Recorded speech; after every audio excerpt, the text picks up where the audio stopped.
Kinuha ko po nung una na internet provider, Globe. Talagang mahina pa rin. Sabi nung isang kaibigan, pre, magkabit ka ng Converge. E di, para naman, sige, Converge. Wala pa rin. Last month, alam mo, ito subukan mo nga niya, Starlink. Nakatatlo na ako, Mr. Secretary. Hindi ko malaman kung saan ang panig ng bahay ko, kung bababa ako, lalo na kung kausap ko. Bigla na lang mamamatay, nakakahiya eh. Kung tatakbo akong pababa o pupunta ako sa balko, hindi ko na... ito lang problema eh. Itong example na talagang masisiphayo ka eh. Meron din tayong pansariling leisure time using the technology. Mr. Chair, Senator Bam. Ako pagpa inaaral ko yung flood control, hindi ko malamang saan ako mag-uumpisa. Dahil sa inis ko, mag-chess muna ako. Alam mo karaniwang nangyayari, Mr. Secretary? Doon sa 10 nilaban ko sa chess, yung siyam natalo ako, alam mo kung bakit? Wala akong signal eh. Nandun na ako eh, mamamati ko na yung kalaban ko eh. Because nawalan biglang signal ko, palagi ako natatalo. Hindi ako makarating sa 1500 na elo. Isipin mo yung nangyayari sa buhay natin. Ito na lang ang makakapagpaligaya sa akin sa dahil ng problema natin. Pati pa naman dito, deprive mo ako, Mr. Hindi naman ikaw. Sinasabi ko lang, I am trying to dramatize this because this is happening.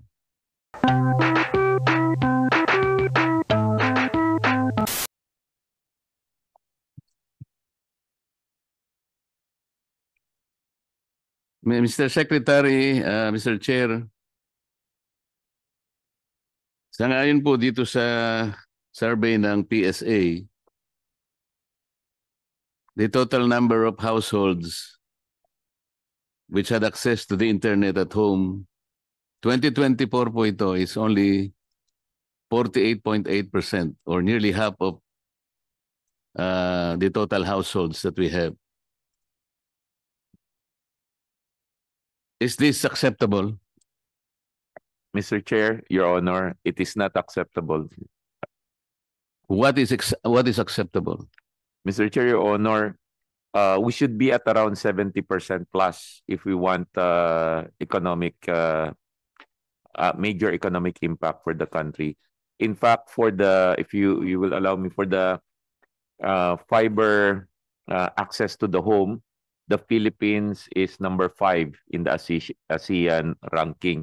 So we're middle. If we get to 70%, we at least have a chance to be number 3 or number 2. Do we have applicable indicators to characterize or describe our country's position in relation to information and communication technology? Considering that, as you said, 48.8% is not really acceptable, considering that the power of information can be utilized by our entire people. It can move heavens and earth. So paano po natin, at 48.8%, where are we? And what should have been achieved if we, for example, insap by a little bit more like 55% or 60%? Nasaan tayo? Well, hindi ko alam po kung meron tayong indicators. That's the question. We have, Mr. Chair, Your Honor, we have an international ranking for digitization. I think we're in number 50, if somebody can correct me, 54 or 55 from a ranking of 1. But we've been going up, Mr. Chair, Your Honor. We're not just moving up fast enough. Just to give you an idea also from a macroeconomic level standpoint, PSA data for the past 10 years has shown that even if the contribution to GNP of ICT has been growing, it has actually declined in the past 10 years as a share of the economy. In 2018, the share of economy of ICT is about 10.2%. Right now, the latest PSA data, the share of economy of ICT is only about I think the latest is 8.4%, 8.5%. So it's a continuous decline. Now, it's not that it's not growing. Nominally, it's growing, but the other sectors of the economy are growing faster than ICT, which is not acceptable. In other countries, Mr. Chair, Your Honor, we should be in the 15 to 18% of economy, because everybody in most countries right now are moving digital, or seem to be not growing as fast. So there's a lot of things we need to do, Mr. Chair, Your Honor, to play catch up. The nice thing though is we have a plan to catch up. We want to reverse the trend by end of 2025 and accelerate the growth of the ICT share of economy in the country by end of 2028. Kasi Mr. Chair, at 48.8%, that's about 13.6 million households ang meron lang access to internet. Kaya po ako nagtatanong ng indicator, sa ganitong kalagayan natin, nasaan ba tayo? Because if you base it, for example, from the Speed Test Global Index, ito yung media country speeds, September 2025, Mr. Chair, on mobile, the Philippines is number 70 out of about 107 countries and economies. So, tinalo po tayo ng Singapore, Mr. Chair, number 11. Vietnam is number 18. Malaysia is 22. Thailand is 27. Brunei is number 8. Ang tinalo po natin, ang Laos. Baka malaos tayo, Mr. Chair, kapag hindi natin pinaigting yung ating internet, di ba? Sa fixed broadband naman, Mr. Chair, di ko alam po kung if you will confirm this, Mr. Secretary. Ang Pilipinas po ay number 56 out of 154 countries. Ang Singapore nananatiling number 1, Thailand is number 10, Vietnam is 11, Malaysia is 39. Dito naman, Brunei is number 82. Ito hindi ko maintindihan. Bakit number 8 siya sa mobile? Siguro hindi masyadong gamitin sa kanila yung fixed broadband. Siguro mas kabisado nila yung mobile. Okay na rin sa akin yun eh. Wala pa namang number 9 dito, Mr. Secretary. Baka naman from number 70, sumunod man lang tayo sa Brunei. Number 9 tayo, malaking bagay na nun. Hindi kaya dahil sa napakamahal ng gastusin. Example, itong another data na binigay ng PSA, ang average cost ng household per month is about 1,069 pesos. Siguro dahil masyadong mahal. Sa India yata, katumbas no, 5 piso lang. So, bakit kaya gano'n? How come India, it's almost free? Samantalang tayo, 1,000, we cannot do away with information at this time. Malaki po ang, sabi nga ninyo, can you imagine if you are able to empower our people? Sa 70% na lang Hindi natin alam kung anong i-contribute ng karagdagang information. Collective empowerment of our people. Siguro, yung 5.5% natin ng growth ng GDP, baka mag 10%.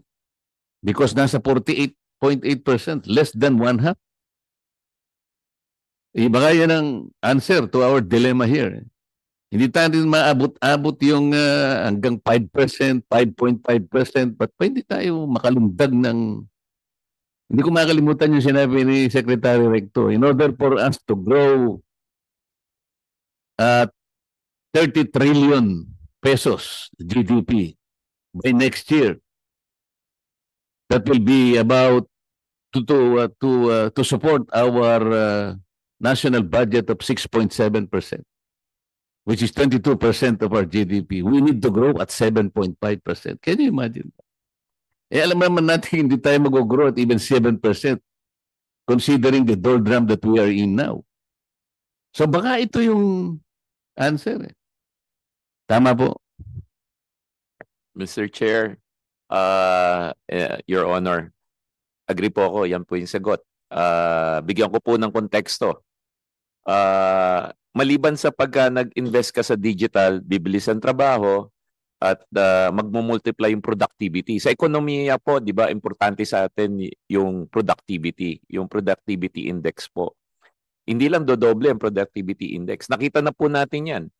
Imbis na pumila ka sa pagkuha mo ng lisensya, if you can apply anywhere, everywhere, makakatipid ka sa pamasahe, makakatipid ka sa oras, at 24/7 yan.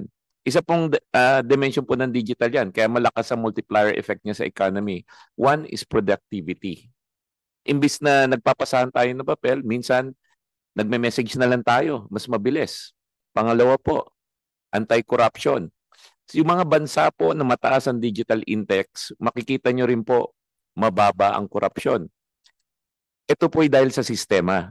Dahil transparent ang transaksyon at nawawala po yung wait time. Yung wait time po yung... Hindi kaya sinasadya nila na ganito na lang tayo kababa para yung corruption manatili? Tingnan mo na lang flood control. Alam mo kung yung kanilang mga tinatawag na PCMA and MYPS na ginagamit nila, kung paano nila malagyan ng coordinates yung mga flood control projects. Ang laki ng discrepancy between the two applications being used by DPWH. There is a discrepancy between 67 meters to about 400 meters. So doon pa lang wala pala sila na although they maintain sinasabi nila real time. Papasikatan ka pa real time, sabi hindi pala totoo. When we check in our Blue Ribbon Committee, hindi real time ina-update nila yung kanilang data on a monthly basis, usually at the end of the month, through their encoder. Wala silang, maski na satellite, wala. Alam mo yung katwiran nila? It's too costly. Bakit naman costly kung yun ang kailangan? Can you imagine empowering your people 100%? Sabi ko nga sa'yo baka 10% ng growth ng GDP natin. That's the only way we can overtake our neighboring countries. Hindi kaya sinasadya nila ito? Sana naman, nandiyan ka naman mahalata mo naman kung sinasadya nila, di ba? Mr. Chairman, Your Honor, hindi ko po mahuhusgahan kung sinadya o hindi sinadya. Ang nakikita ko lang po, kapag ang sistema po mahina sa digitization, marami po kasing nasisingitan ng human discretion. Mabuti na sabi mo yun. Ito yung problema ko, Secretary. You can use me as Exhibit A. Sa bahay namin, hindi ko po maintindihan ba't talagang napakina ng signal. Dito sa may kainta kami, dito sa Philin Best. Alam mo siguro, di ba? Mr. Chair, ang kinuha ko po nung una na internet provider, Globe, talagang mahina pa rin. Sabi nung isang kaibigan, pre, magkabit ka ng Converge. Edi, para naman, sige, Converge. Wala pa rin. Last month, alam mo, ito subukan mo nga niya, Starlink. Nakatatlo na ako, Mr. Secretary. Hindi ko malaman kung saan panig ng bahay ko, kung bababa ako, lalo na kung kausap ko. Bigla na lang mamamatay, nakakahiya Kung tatakbo akong pababa o pupunta ako sa balko, hindi ko na... Ito lang problema Itong example na talagang masisiphayo ka Meron din tayong pansariling leisure time using the technology. Mr. Chair, Senator Bam. Ako pagpa inaaral ko yung flood control, hindi ko malaman kung saan ako mag-uumpisa. Dahil sa inis ko, mag-chess muna ako. Alam mo karaniwang nangyayari, Mr. Secretary? Doon sa 10 nilaban ko sa chess, yung 9 natalo ako, alam mo kung bakit? Wala akong signal Nandun na ako mamamati ko na yung kalaban ko Because nawala biglang signal ko, palagi ako natatalo. Hindi ako makarating sa 1,500 na elo. Isipin mo yung nangyayari sa buhay natin. Ito na lang ang makakapagpaligaya sa akin sa dahil ng problema natin. Pati pa naman dito, hindi deprive mo ako, Mr. Hindi naman ikaw. Sinasabi ko lang, I am trying to dramatize this because this is happening. Sir. Mr. Chair, yung pong signal, nako malapit po sa loob ko yan. Kasi wala pong araw na walang nagrereklamo sa akin na ang hina naman ng signal, napuputol ang signal. So, Mr. Chair, Your Honor, ito po yung ginawa natin. Nakipag-ugnayan po muna tayo sa mga telco. Kasi sila naman ang may prangkisa para gandahan yung signal po nila. Kasama ko po ang NTC po. Sinabi po namin sa kanila, ibigay nyo sa amin ang mapa ng frequency quality nyo sa buong Pilipinas. Meron po silang tinatawag na drive test. Yung drive test po, sasakay sila sa isang vehicle, mag-iikot po sila. Ginagawa naman po nila yon, Mr. Chair, Your Honor. Pero hindi po kami mapaghintay. Ilinunsad po namin kamakailan through no cost to government po. Yung tinatawag namin Bantay Signal. Si Bantay Signal po, plug na rin po, Mr. Chairman, i-download lang po nila yung mga libreng application tulad ng Open Signal at saka Ookla. Pag dinownload po nila yon, makikita nila yung signal dun sa lugar nila. Ang gagawin lang po ng taong bayan, i-message po nila, i-capture po nila yung data, i-email po nila sa 1326 at dict.gov.ph. 25,000 na po ang nagpadala sa amin ng reklamo. Eksakto po yung reklamo nyo. Makikita nyo po, nandito po ako sa EDSA, walang signal. Umaga meron, gabi wala. Para po bang waste, crowdsource po namin ng DICT tsaka NTC yung signal quality, hindi lang po sa Metro Manila, sa buong bansa po. Yan po ay tulong namin sa mga telco. Dahil gusto po nila talagang ayusin ang serbisyo nila. So, bago pa matapos yung drive test nila, binibigay na po namin yung resulta. At meron din po kaming website yan. Lahat po makikita yung signal quality. Again po, at no cost to taong bayan po yan. Mr. Chair, Your Honor, pwede nyo po also nagawin po yan. Hindi ko po alam yung specific na lokasyon ng bahay po, Mr. Chairman, ni Senator Dante. But may mga iba-ibang bagay po kasi na nagko-contribute sa hindi magandang signal. Tingin ko yung problema nyo doon sa cellphone, pwede po kasing noon pa namin sinasabi sa mga telco, kasama rin po namin. Hindi kaya yung cellphone ko may problema kasi matandang cellphone. Nakakapaglaro kayo ng 9 out of 10. So dapat po may signal yan. Ang isa po sa pinagtutulungan namin is i-retire na po ang 2G at 3G. Ang 2G at 3G po, nakakasira po sa data signal nyo yan. Makikita nyo po na sa 4G, 5G kayo, biglang bababa ng 3G, 2G. Wala na kayong data nun. Yun po yung problema. Nandun po kayo sa EDSA, nalilate kayo sa meeting, naka-zoom kayo, maganda yung signal, biglang may nadaanan kayo na wala. Ano dapat yung phone mo, 3G? Dapat, ang lahat po ng telepono ngayon, 4G and up na, karamihan. Yung telepono nyo po, kung smartphone yan, 4G capable po yan. Pero yung signal po, na binibigay ng mga telco, 2G lang yun siya, kaya siguro ha? Ay, yun na po yung problema siguro, Mr. Chair. Hindi mo kagad sinabi. So, Mr. Chair, sana lang.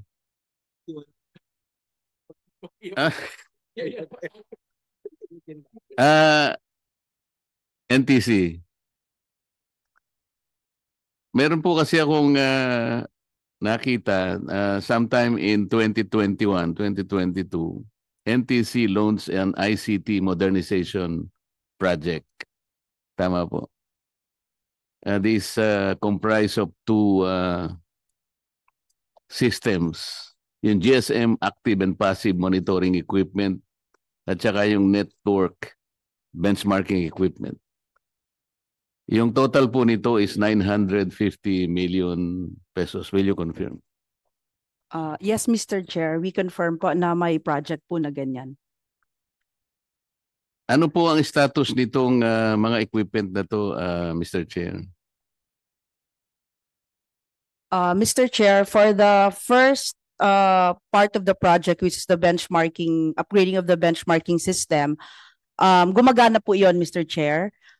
For the second part naman po yung ICT with the active and passive equipment po, gumagana din po yun, umiikot po yun, nagmo-monitor po ng mga frequencies.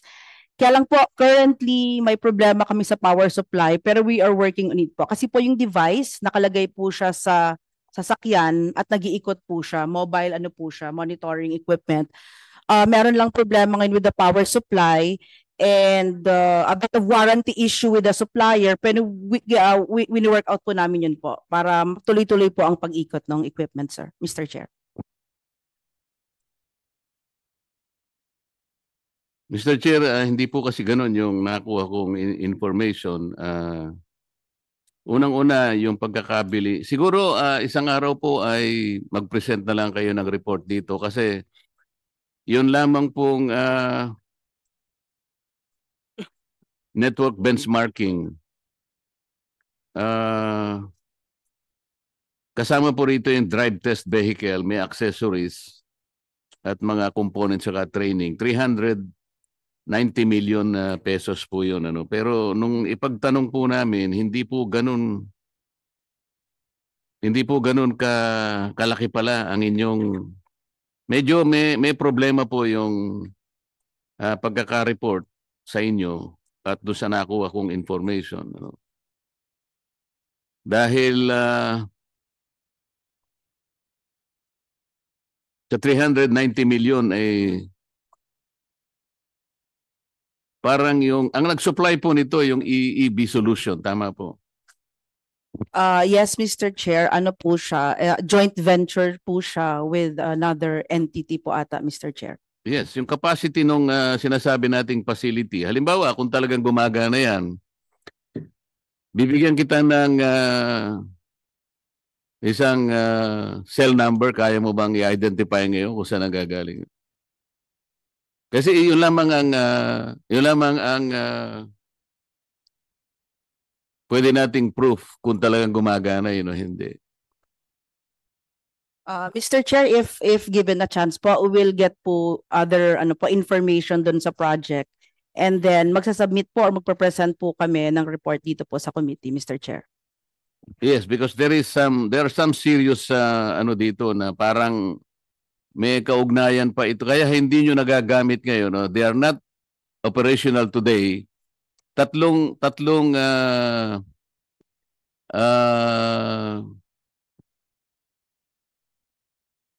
sets po ito eh. Yung isa binigay nyo sa PSG, yung isa binigay nyo sa NICA. Tama po. Yung isa po ay nasa inyo, kaya tatlong sets ito. At ang pagkakaalong ko po, nag-require yung supplier nito, tsaka kayo, nag-agree kayo that there should be some training. May nangyaring training sa Singapore, pero yung training sa Israel, hindi nangyari. I discovered some documents na may pumuntang nag-training sa Singapore pero hindi sila nagpunta para mag-training pero nag-sightseeing sila. I can prove that. Siguro, Mr. Chair, ang gawin natin, Chairman Ella, mag-uusap tayo because there are certain reports that you need to answer directly. Medyo ahaba lang because I do not wish to get so much of this time. Pero kailangan po nating ayusin ito. Not only doon sa pagkakabili nyo, it's 950 million. At sa tingin ko ngayon, nagamit lang yung iba rito nung unang sona ng presidente. But aside from that, 2023, 24 hanggang ngayon, hindi nagagamit yung 3 sets na yun. Sayang po yun. Kaya you need to make a report and then ibangga natin dito sa report. Tingnan natin kung sino yung nagsasabi ng totoo. Okay ba sa iyo yun? Yes, Mr. Chair. We will po. Mr. Chair, salamat po sa time. Maraming salamat, Senator Marcoleta. Alam ko na ibibigay ko sa'yo for Christmas. Router. Basta 4G. Smartphone. Ako router. Feeling ko router po yung problema niyo.